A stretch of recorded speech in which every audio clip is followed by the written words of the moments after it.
Meanwhile, Pakistan has offered consular access for Kulbhushan Jadhav for almost about 2 hours today. Now, the announcement was made by the Pakistani Foreign Ministry, but they have sent almost the same old proposal, which includes 2 riders. Number one, a security personnel will be present during the meeting, and secondly, that CCTV cameras will record the meeting.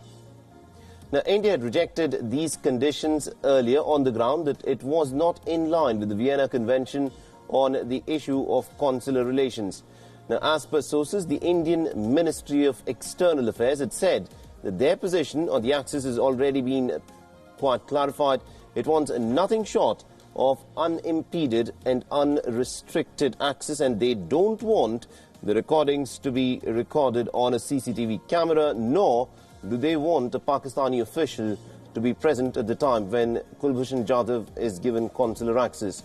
Now, the Vienna Convention, under Article 36, clearly states, and I quote, consular officers shall be free to communicate with nationals of the sending state and to have access to them.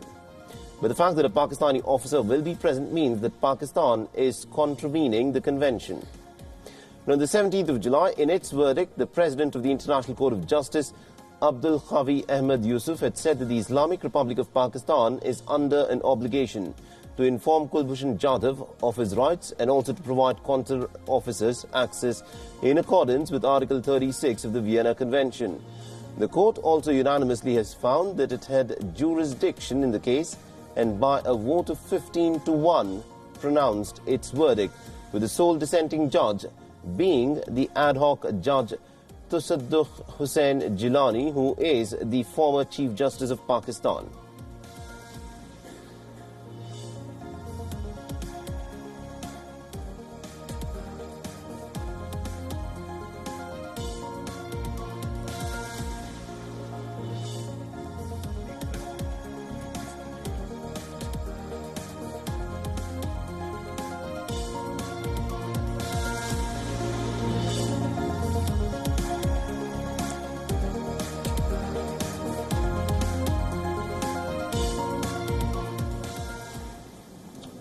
Meanwhile, ever since India abrogated Article 370 from Jammu and Kashmir, Pakistan has been desperately trying to internationalize the issue. It has gone to the United States, its all-weather ally China, and even to the United Nations.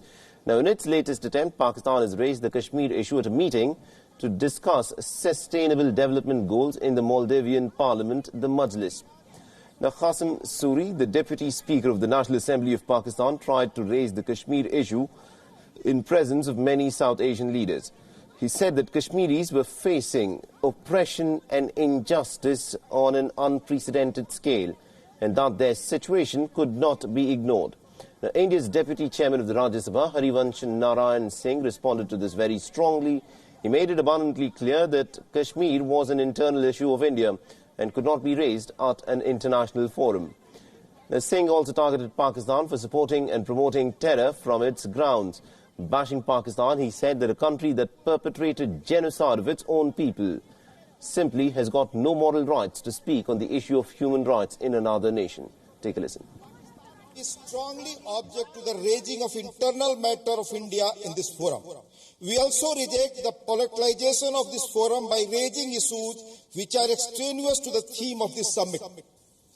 There is need for Pakistan to end cross-border terrorism and all kinds of state support to the same in the interest of regional peace and stability. Excellencies, terrorism is the biggest threat for entire humanity and the world today. Therefore, unanimously we should not allow in this August gathering any kind of written view to become part of the proceeding.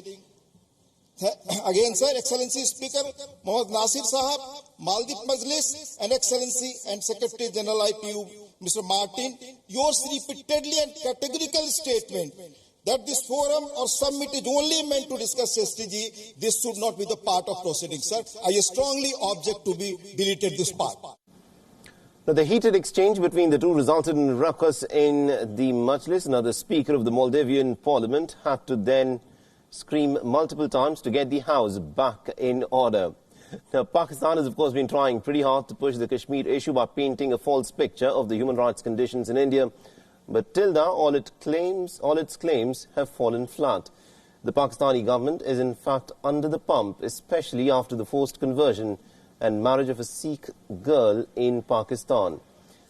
Now, Pakistani Prime Minister Imran Khan has become a bit of a self-proclaimed messiah of human rights for Kashmiris, but has still now tasted nothing but defeat.